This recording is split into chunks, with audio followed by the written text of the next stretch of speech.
Everyone, welcome to রিফানিটি। আজকে আমি আমার গ্র্যান্ড সেলিব্রেশনে একটা দিন শেয়ার করব। আর ইট ইজ গ্র্যান্ড সেলিব্রেশন। প্রথমেই ভেন্যুতে গিয়ে একটা কিউট গিফট প্যাক নিয়ে নিই।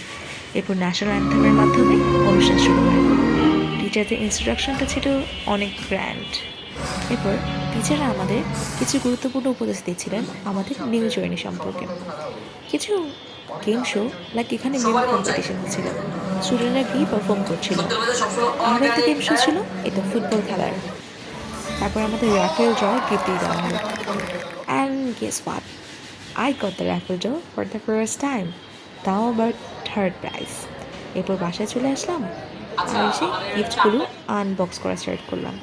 এই কিউট গিফট ব্যাগটাই তো একটা গিফট।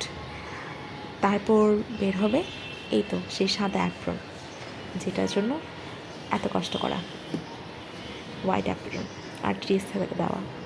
এরপর আরেকটা ইউনিক জিনিস দেওয়া হয়েছিল, সেটা হচ্ছে গিয়ে স্ল্যাশে, তাও মা বাবার জন্য, যেখানে লেখা ছিল গর্বিত মা বাবা। এই ইউনিক জিনিসটা আমি অন্য কোনো গ্র্যান্ড সেলিব্রেশনে আমি পাইনি।